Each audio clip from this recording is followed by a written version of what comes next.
एक नया सफा लिखा जा रहा है कुदरत के द्वारा।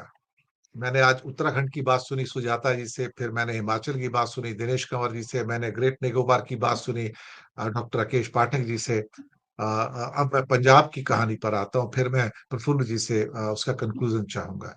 राजू विलियम्स साहब, जो पंजाब में जी हुआ, पंजाब तो इंडिया में भी है, पंजाब पाकिस्तान में भी है, और बर्बादी का जो आलम यहाँ है वो बर्बादी का आलम वहां पर है।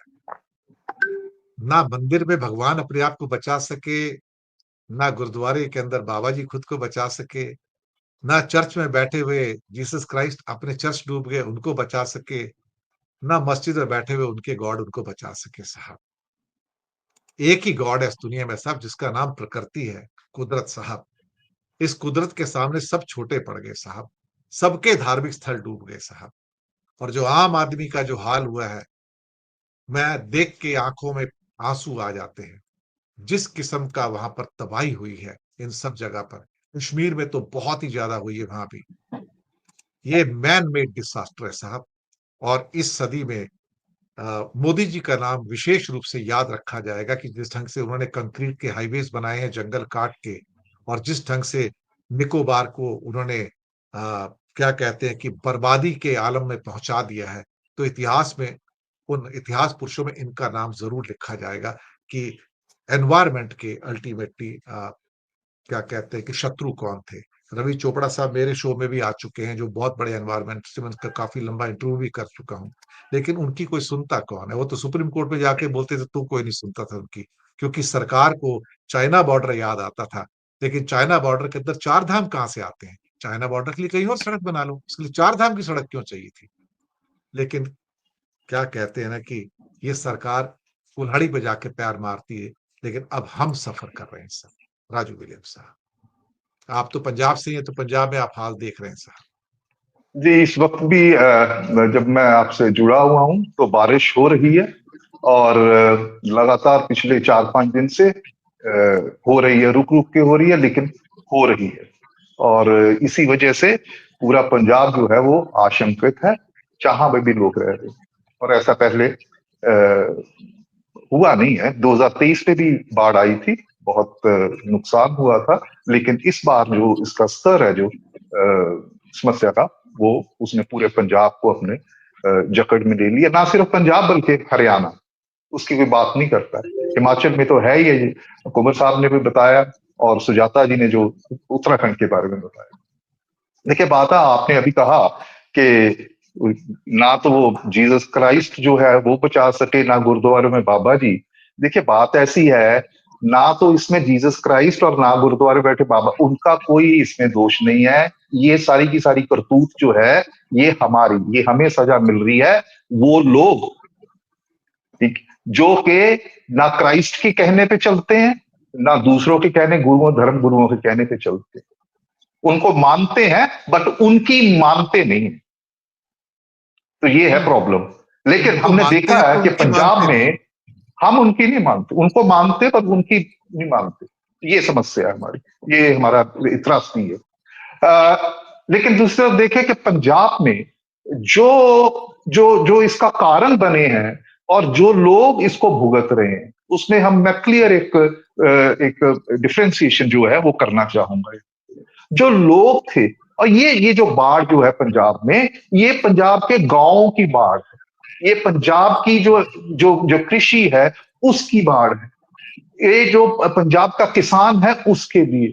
हम लोग शहरों में बैठे हैं तो हमारे इतना वो नहीं है, लेकिन मुख्य तौर पे सबसे ज्यादा घर पर मवेशी, जिनके जो है मवेशियों का नुकसान हुआ, पानी के साथ बह गए हैं, बिना चारे के हैं, घुटनों घुटनों तक के, छाती छाती तक पानी जो है वो यहाँ पे खड़ा हुआ है।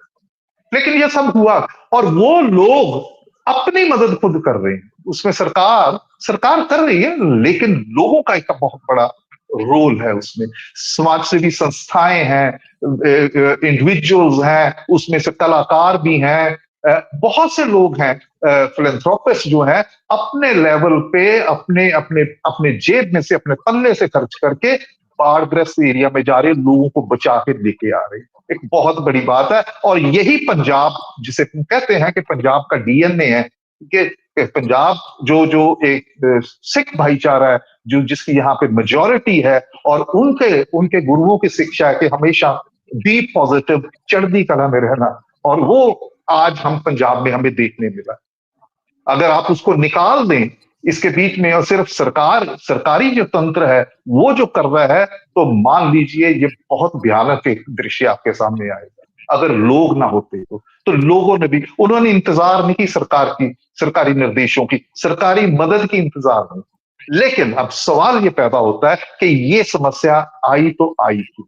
थोड़ा बहुत है क्योंकि मैंने उत्तराखंड में भी अंग्रेजी के एक प्रमुख दैनिक अखबार के लिए काम किया है, मैंने जम्मू कश्मीर में भी, तो थोड़ा बहुत मुझे वहां पर भी मालूम है। और यह अब पंजाब में क्या हो रहा है कि भाई ये जो समस्या है ये एक पहाड़ की समस्या है कि जो अमूमन जो है मॉनसून के टाइम पे जो पानी बहता है उसको हम इकट्ठा करते हैं। उसके लिए हमने इतिहास में देखे कि 1963 में भाखड़ा डैम बनाया और 1974 में पौंग डैम यहां पे बना। तो उसका मुख्य कारण ये था कि उससे पहले जो बाढ़, आप 1908 से लेके, मैं आपको अगर संक्षेप में बताऊं तो 1908 से लेके लगातार हर दशक में एक बहुत बड़ा नुकसान पहुंचाने वाली बाढ़ आती रही है। लेकिन जो सीजनल बरसाती बाढ़ें हैं वो तो हर 2-3 साल में आती है।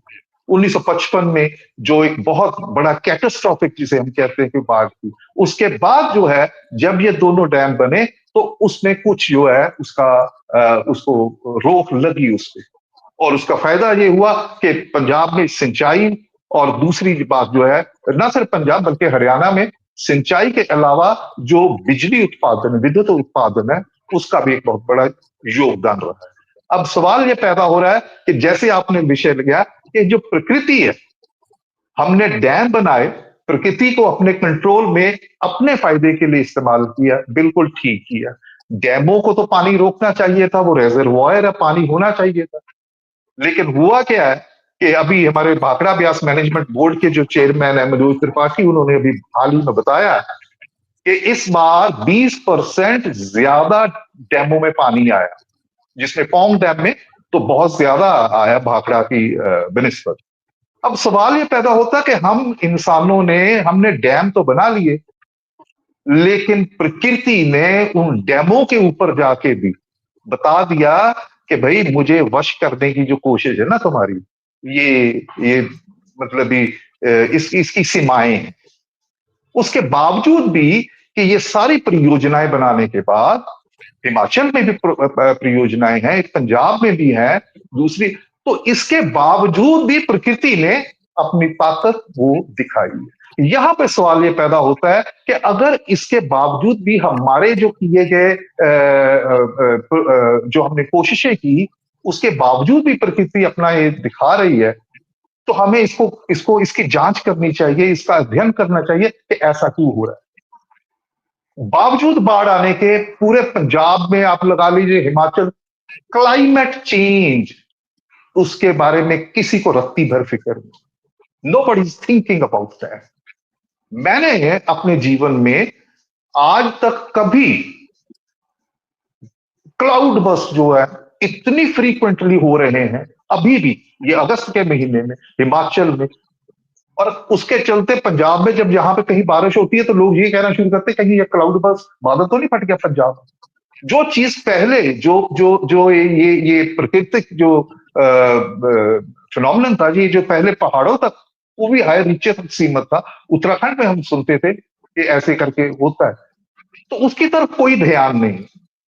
तो मेरा कहने का तात्पर्य है कि हम लोग, प्रकृति ने तो अपना जो स्वभाव है उसके मुताबिक उसने बर्ताव करना है, लेकिन समस्या ये आ रही है कि उसकी मैनेजमेंट, तो हम मैनेजमेंट में बुरी तरह फेल हुए। इसलिए मैं कहता हूं कि पंजाब में, हरियाणा में, हिमाचल में जो कुछ हो रहा है, जो नतीजे हमें भुगतने पड़ रहे हैं, दे आर मैन मेड। एक अकेला पानी का क्राइसिस नहीं है ये, it is a poly crisis. बहुत सारे आयाम इसके साथ है जो इस संकट में अपने आप कंट्रीब्यूट करते हैं, लेकिन उसका सामना करने के लिए हमारे पास वैसी कॉम्प्रिहेंसिव कोई योजना ही नहीं है। अब आप देखिए कि कृषि मंत्री शिवराज सिंह चौहान पंजाब में आए, और पंजाब में आए और आना, आप कृषि मंत्री हैं, आपके एक प्रदेश की जो जो फूटबॉल है पूरे देश के लिए, अरे भाई वहां पे आ रहे हो और आप अपनी पार्टी के जो नेता है पंजाब बीजेपी के अध्यक्ष सुनील जाखड़ और राज्य मंत्री, वो जाखड़ साहब ट्रैक्टर चला रहे हैं और शिवराज सिंह जी बैठे और वो जायजा ले रहे।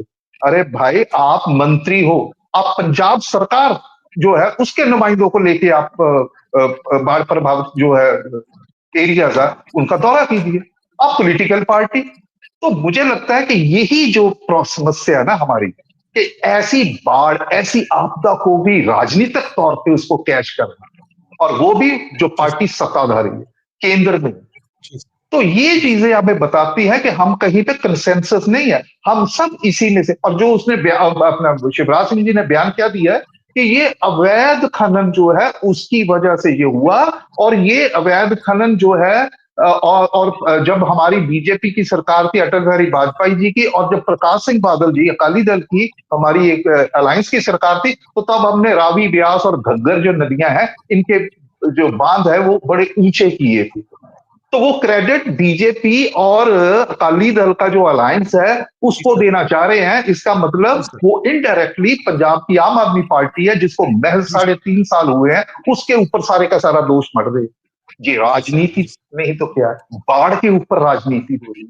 तो इसके चलते मुझे नहीं लगता कि आने वाले समय में वो कुछ सबक सीखेंगे और कोई ऐसी वैज्ञानिक आधार वाली कोई योजना है जो जो जो जिसे कहते हैं कि पहले से उसका अनुमान लगाना। अब तो हमारे पास एडवांस फोरकास्टिंग सिस्टम है, कितना पानी आएगा कितना है, चलो उसके बावजूद भी अरे भाई इसका जो नुकसान की डिग्री तो कम हो सकती है ना। जी सर। प्रफुल्ल जी तो ऐसा मुझे कुछ दिखाई पड़ नहीं रहा कि आने वाले समय भी होने वाला। हमने 2023 का कोई सबक नहीं सीखा। अब धान की फसल है, 12% पंजाब जो है केंद्रीय धान के लिए पूल करता है, वो फसल क्या क्या बनेगा। और हरियाणा में भी जल भराव है, 2300 गांव में जल भराव है। एक मैं खत्म करता हूं कि जल भराव है, हरियाणा और पंजाब मिल के 44% जो है पीडीएस पब्लिक डिस्ट्रीब्यूशन सिस्टम में धान को कंट्रीब्यूट करते। अब इस फसल का क्या होगा। तो ये केंद्रीय नुकसान है, देश का नुकसान है, इसलिए इस पे ऊंची राजनीति हो रही है। ये सही है। जी, समय बहुत